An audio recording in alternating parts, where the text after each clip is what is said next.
Oh mes frères, oh mes sœurs, aimons-nous, toujours aimons-nous, toujours. Lui pour toujours, c'est Dieu qui nous unit, son amour nous conduit et nous rassemble tous sous son aile. Par le lien de l'esprit, soyons toujours unis. Oh mes frères, oh mes sœurs, aimons-nous, toujours aimons-nous, toujours. D'où viennent les querelles et d'où viennent les haines parmi les enfants de ce royaume? Dans la vie nouvelle, brûlons ces choses vaines. Oh mes frères, oh mes sœurs, aimons-nous, toujours aimons-nous, toujours.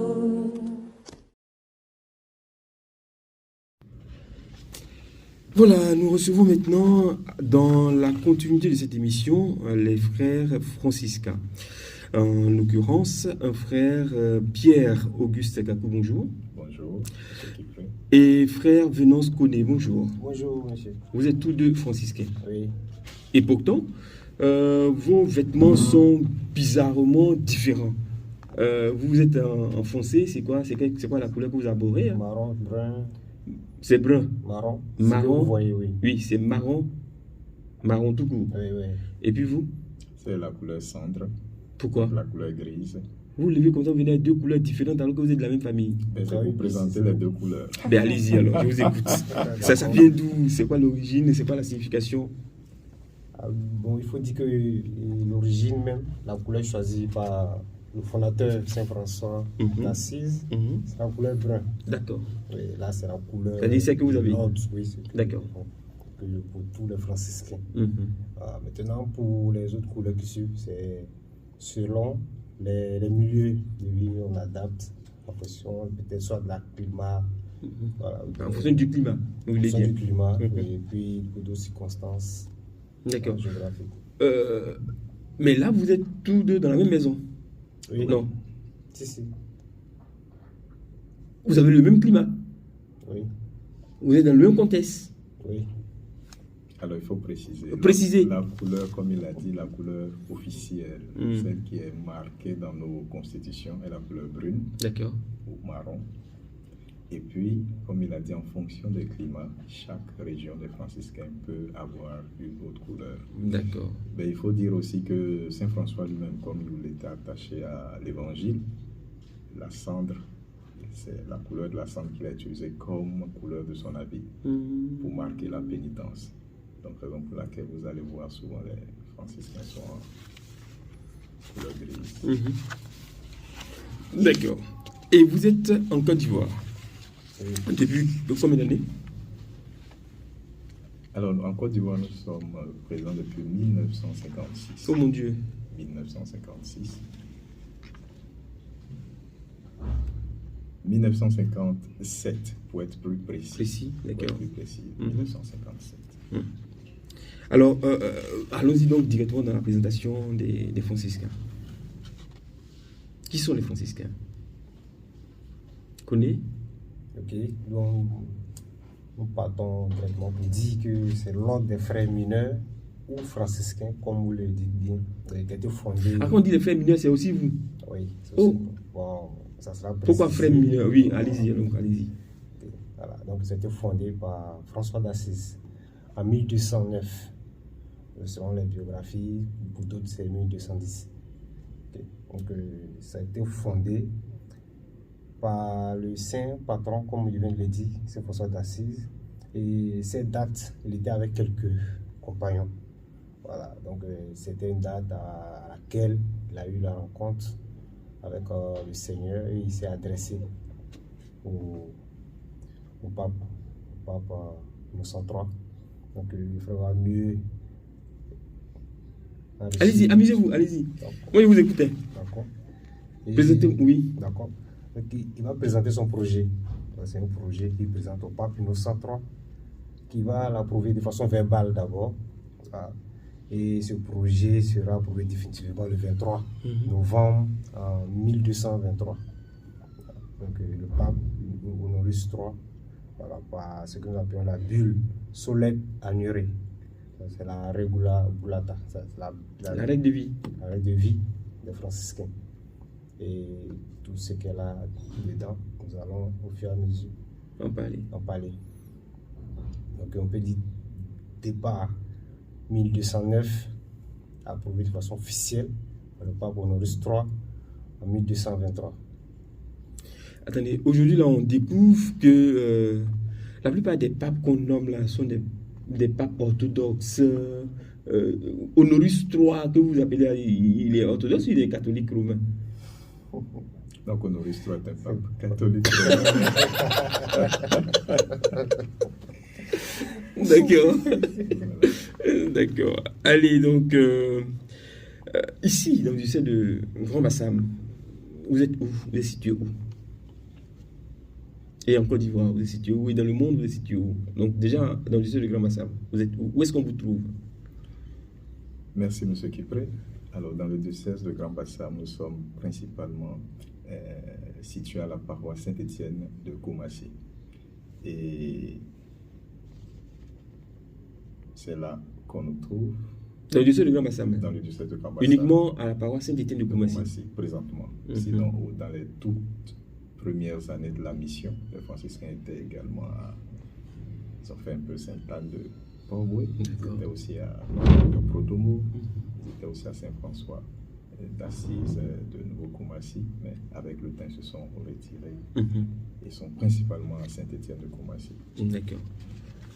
Aujourd'hui, on sait que vous êtes à Saint-Étienne, mais dans le diocèse d'Abidjan... Dans le diocèse d'Abidjan. De Yopougon aussi? Et de Yopougon.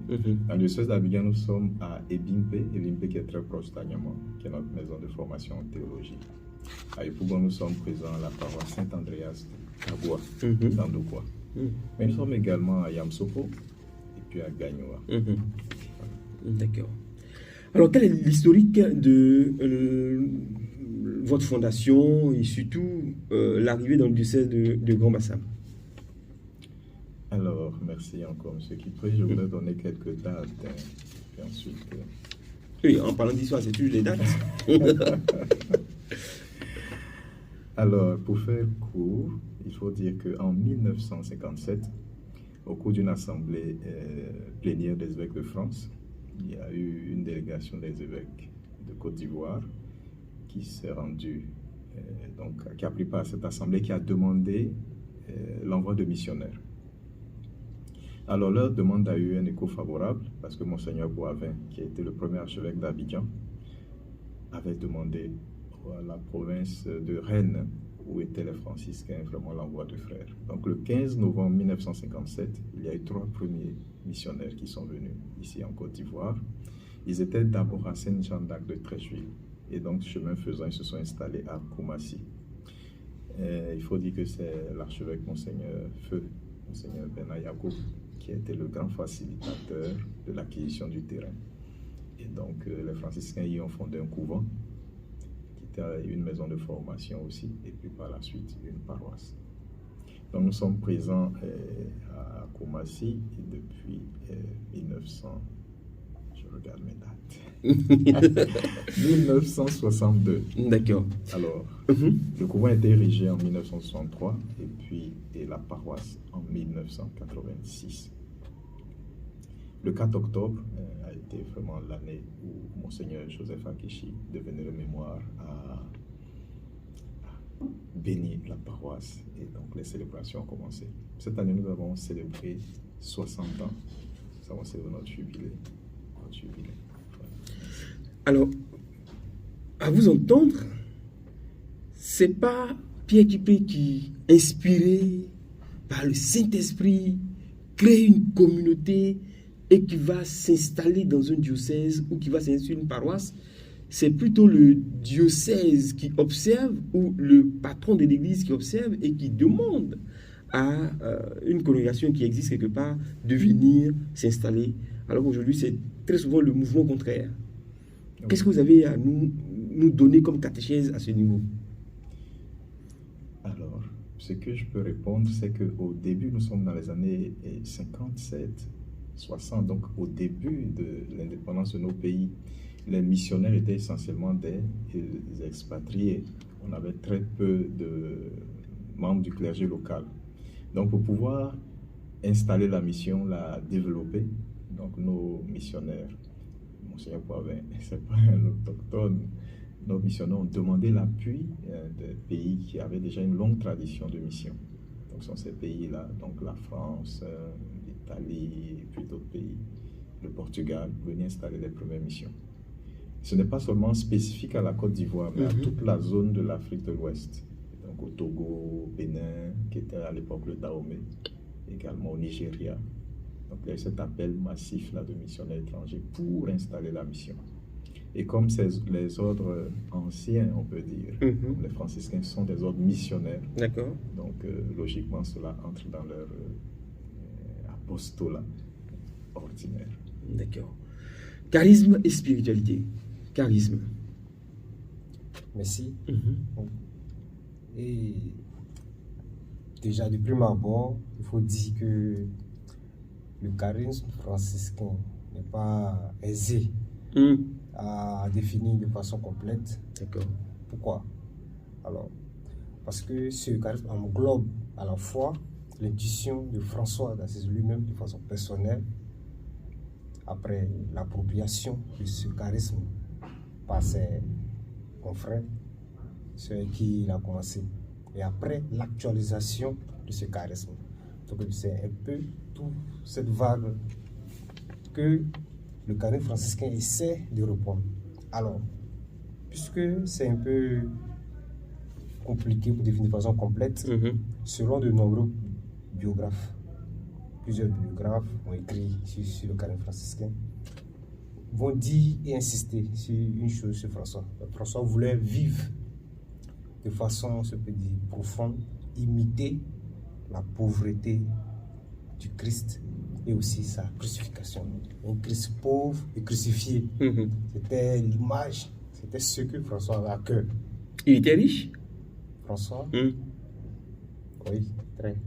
Parce qu'en fait, je veux dire, quand quelqu'un est là et puis il dit, je veux expérimenter la pauvreté, je veux vivre, c'est que quelque part, il a un bagage, il a un passé, il a un présent qui est peut-être noble.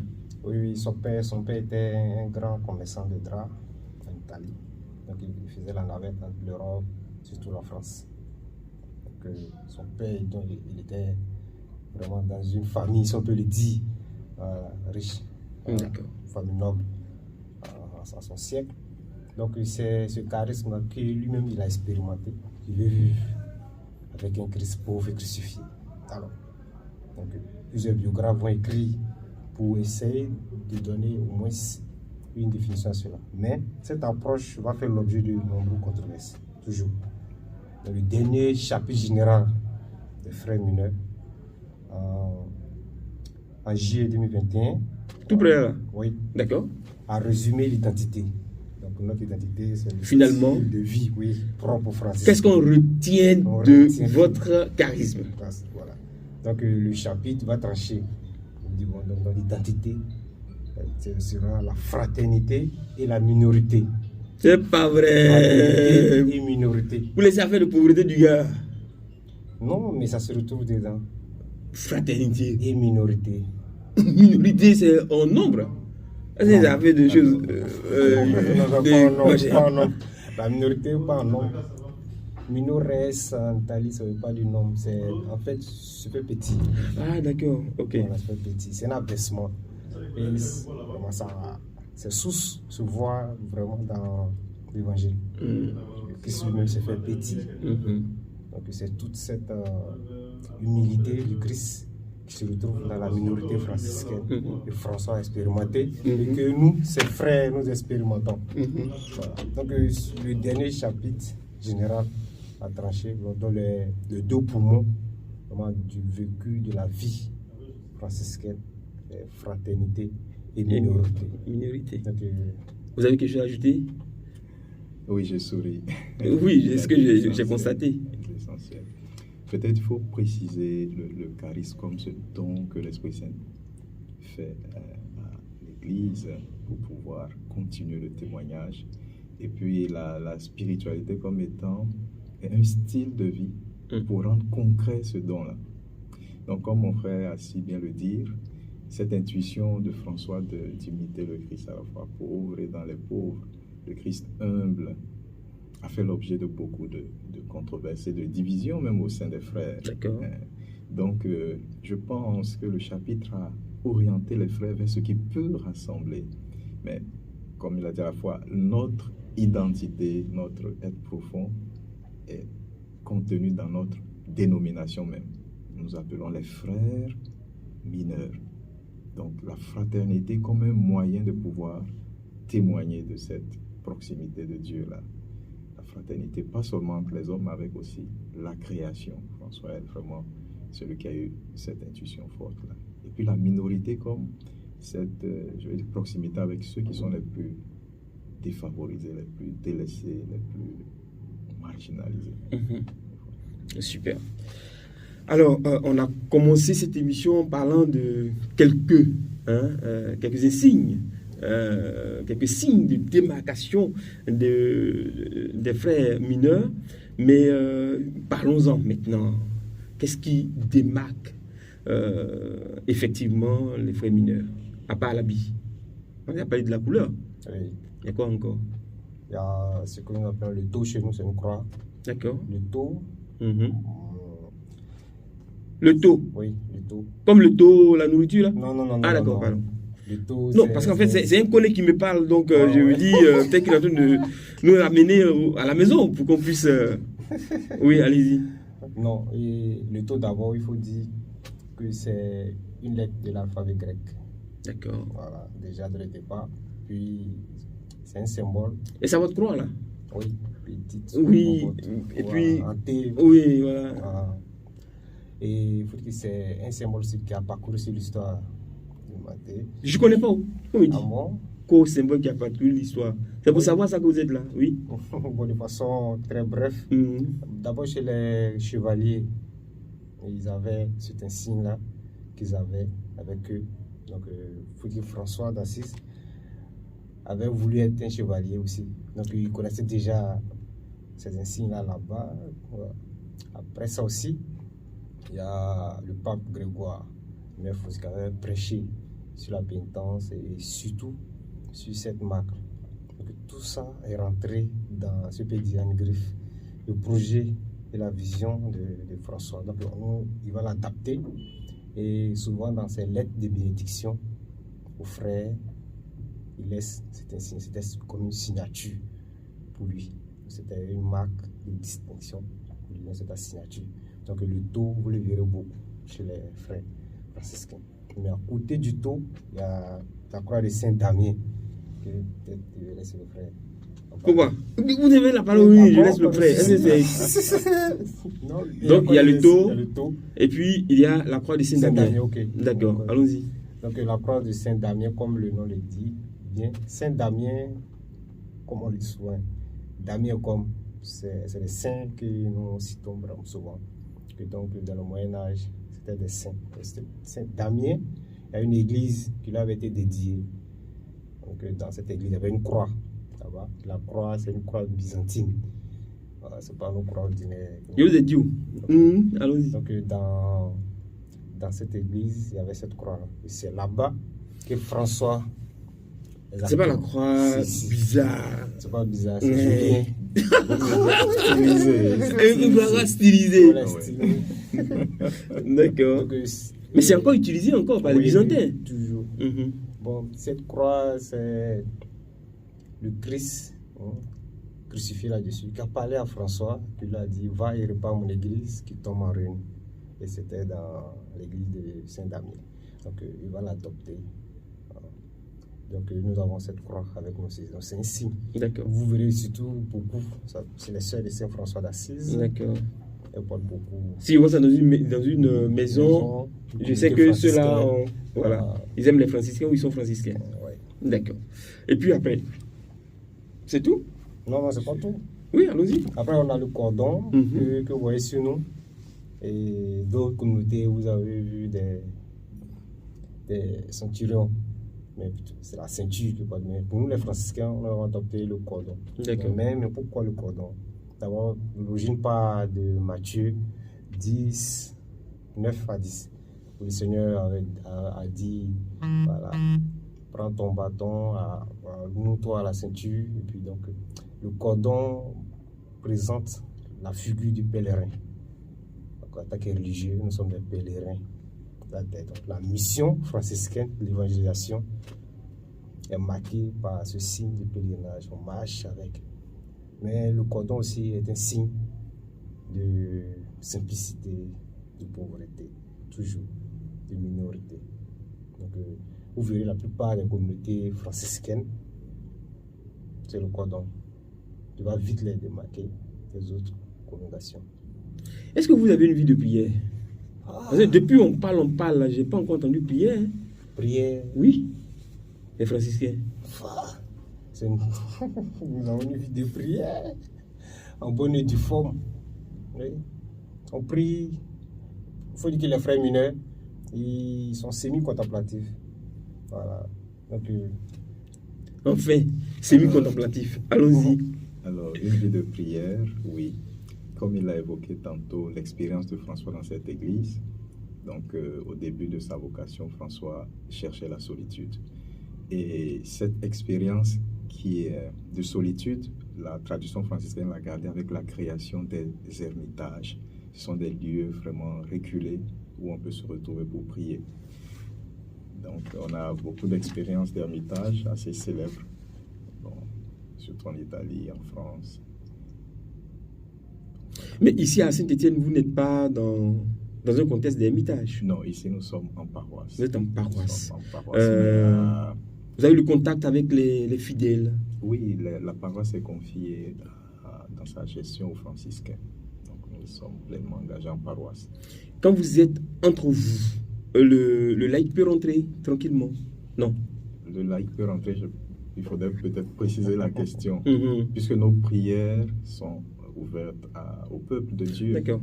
Bien sûr. Et cette année, par exemple, à Saint-Étienne, l'innovation que nous avons apportée, mais qui se faisait déjà avant, c'était de pouvoir prier nos heures canoniques avec les fidèles le matin pour les laudes, et puis même le soir, les vêpres, que progressivement ils puissent aussi s'imprégner de cette prière de l'Église. Donc là, Saint-François vous a créé, et puis qu'est-ce que vous faites aujourd'hui dans la communauté paroissiale? Le prêtre, donc lui, il dit les messes, et puis après, les autres frères, ils font quoi? Aujourd'hui, il faut dire que l'apostolat des franciscains est varié, mais il faut reconnaître que pour des besoins de présence, il y a d'abord la formation des frères, parce que nous ne sommes pas très nombreux. Il y a la formation des frères. Donc nous avons quelques maisons de formation, et puis des paroisses, comme vous l'avez dit, où nous essayons, dans la gestion de la paroisse, d'imprimer notre spécificité franciscaine. Donc, nombreuses de nos paroisses sont installées dans des périphéries. À l'époque, Koumassi était une zone quand même assez reculée. Andokwa, où nous sommes présents, donc c'est dans des lieux, je peux dire, assez reculés, proches des gens simples. Et puis, il faut dire aussi que notre apostolat est aussi dans la formation. Donc, on a beaucoup de frères qui sont engagés à l'ICMA qui est l'Institut de formation missionnaire et de théologie. Et puis, on a aussi, par exemple, le frère Venance qui fait une formation de technicien en laboratoire, donc qui pourra exercer dans un centre de santé. Donc, on a des frères qui sont à la fois infirmiers et comme lui, on a des frères qui font de la mécanique. Donc, nous ne sommes pas limités à une activité spécifique. Nous nous ouvrons aux besoins du lieu, aux besoins du moment pour pouvoir toujours être présents.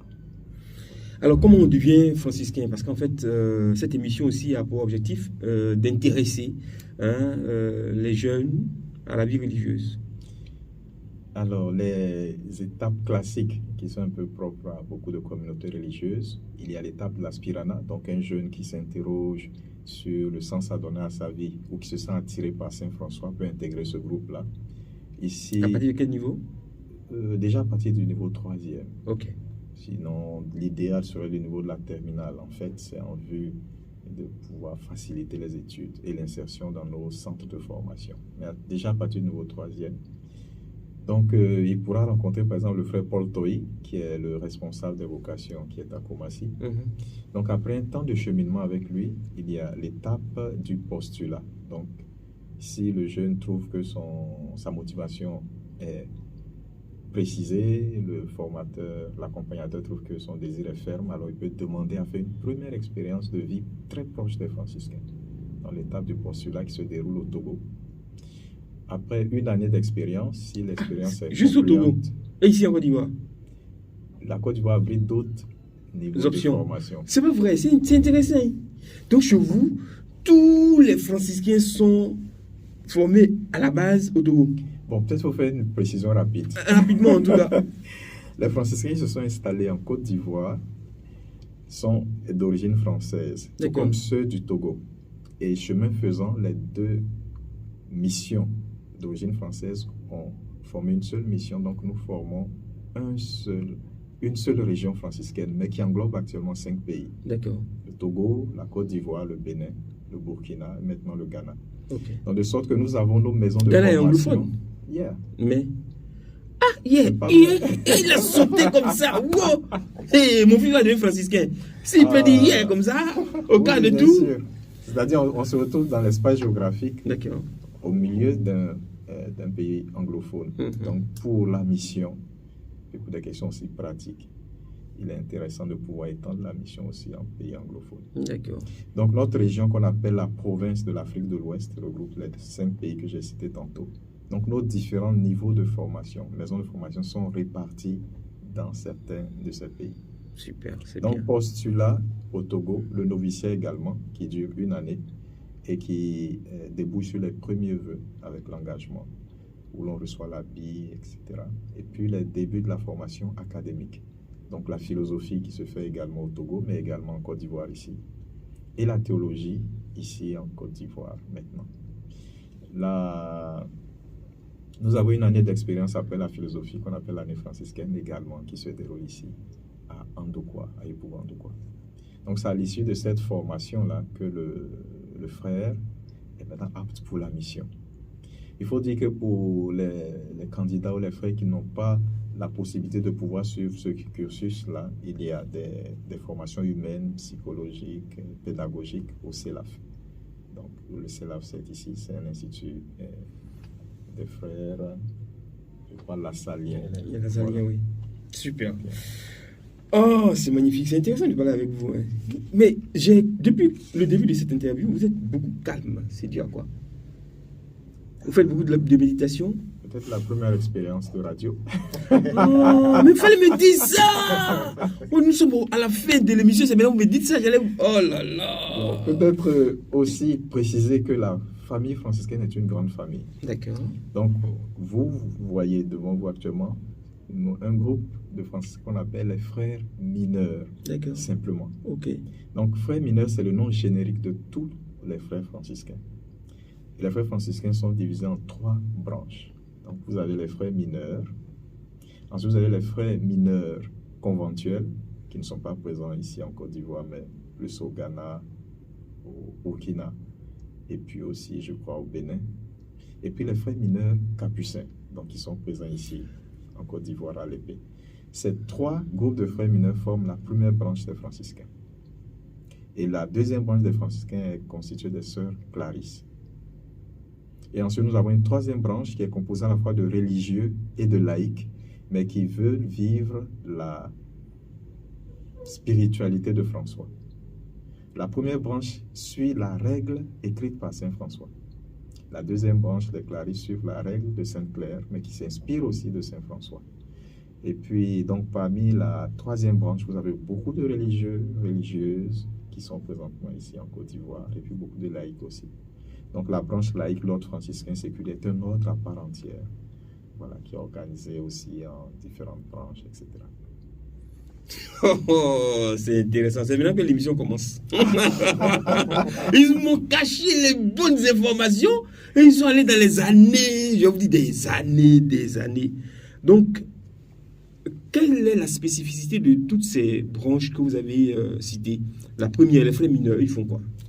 Bon, il faut dire que, comme il a dit mon frère au début, l'appropriation de l'idéal de François a été l'objet de beaucoup de divisions des frères, parce que chacun revendiquant la meilleure interprétation et compréhension de François.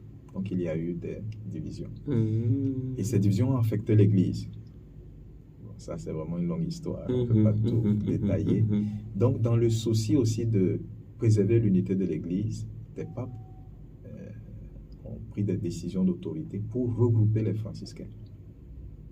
Donc, je comprends. Disons simplement... Au château, il y a des capucins. On dit les frères capucins. J'arrive, vous avez même habillé là. Les franciscains capucins, dans la chronologie de l'histoire, sont plus récents. Ils sont du XVIe siècle. Ils sont du XVIe siècle. Les franciscains datent du XIIe siècle. Il y a eu l'expansion de l'ordre au XIIIe siècle. Et puis les siècles suivants. Mais vous ne faites pas de réunion ensemble, non? De plus en plus, les généraux se retrouvent ensemble. Ils encouragent aussi, les généraux, c'est les supérieurs au niveau, à un niveau plus large. Ils encouragent aussi des formations communes. D'abord pour des questions de vocation, parce qu'on n'a plus beaucoup de vocations comme par le passé. Et puis aussi dans un souci de créer l'esprit de communion, parce que quand on est divisé alors qu'on prône la fraternité, c'est un grand témoignage. Donc de plus en plus, il y a des rencontres ensemble. On fait des rencontres, des formations ensemble. C'est le frère Épiphane qui m'a fait entrer une fois chez les Capucins à Anglais, alors qu'il était d'abord à Ndongwa, c'est ça, oui, et puis après, il a beaucoup résidé à Saint-Étienne de Koumassi, et il y a une très belle histoire entre lui et moi en tout cas. Merci à vous d'être passé nous voir pour nous donner toutes ces informations relatives à votre congrégation. Votre ordre. Alors, l'ordre et la congrégation, quelle est la différence? Alors, ce sont des thèmes juridiques. Mm-hmm. Donc, pour faire plus simple. Donc, à l'époque de François, donc au Moyen-Âge, tous les groupes religieux qui se fondaient là, qui étaient surtout sous l'autorité directe du pape, étaient des ordres religieux. Mm-hmm. Donc, aujourd'hui, surtout avec Vita Consecrata et puis la nouvelle législation, on va parler d'instituts religieux, instituts de vie religieuse. Vous êtes sous l'autorité directe du pape. Donc, si vous êtes quelque part que l'évêque est là... Non, l'évêque, c'est lui qui est le père oui. de l'église locale. Donc, nous sommes sous l'autorité de l'évêque quand nous sommes dans un diocèse. Mais dans un ordre, vous avez votre supérieur, votre général, qui est évêque général, aussi. On peut dire qu'il a un rang d'évêque. Oui. On peut dire qu'il a un rang d'évêque. Et en Côte d'Ivoire, vous avez un évêque qui, en fait, un franciscain qui est devenu évêque. Quand c'est comme ça, c'est lui qui est c'est lui le responsable? Non. Pas le responsable de l'ordre, pas le responsable de notre... il a rang d'évêque. Mais il est évêque sur un territoire diocésain. D'accord. Donc il est le chef de l'église locale de Bouaké. Comme Monseigneur Awa est le chef de l'église, le responsable de l'église, le pasteur, bon, il faut utiliser les termes appropriés, qui est le pasteur de l'église de Grand Bassa. On entend avec les nouvelles communautés, les communautés nouvelles, dire frère Tan, frère Pierre, frère Sœurette, et vous vous dites, vous êtes frère mineur. Qui on appelle frère? Est-ce qu'il y a un abus de langage quelque part? Donc, en termes religieux, du moins dans notre contexte, le frère, c'est le religieux qui a émis les vœux. Donc, comme nous disons, nous voulons vivre la fraternité comme moyen de témoigner du Christ. Donc, le frère, radicalement, c'est celui qui a émis les vœux. D'accord. Donc, il professe la règle de Saint François, avec toutes les exigences attachées à son état de religieux. Donc, si quelqu'un dans une communauté, une association de chrétiens fait ses vœux, professe ses vœux, on peut l'appeler frère. Bon, on va regarder leur constitution, leurs règles là-bas. Mais chez nous, le frère, d'abord, radicalement, c'est mon frère franciscain qui a émis les mêmes vœux que moi, qui a les mêmes obligations que moi. Maintenant, dehors de cela, le frère, c'est tout homme, toute femme. D'accord. Chez vous, il y a aussi des prêtres. Oui. Ils sont frères? Nous sommes tous frères. Vous êtes tous frères, qu'ils soient prêtres ou pas? Oui, et nous nous appelons tous frères. Frères. les frères mineurs étaient nos invités pour cette deuxième partie. En tout cas, merci à vous d'être passé nous voir pour nous donner cette communication et ces quelques informations, cette catéchèse, pour vous découvrir et mieux vous connaître. Merci au frère Pierre-Auguste Kakou. Merci, monsieur Kipré. Merci à Venance Koné. Merci. L'historien. Il dit, je vais vous donner des dates.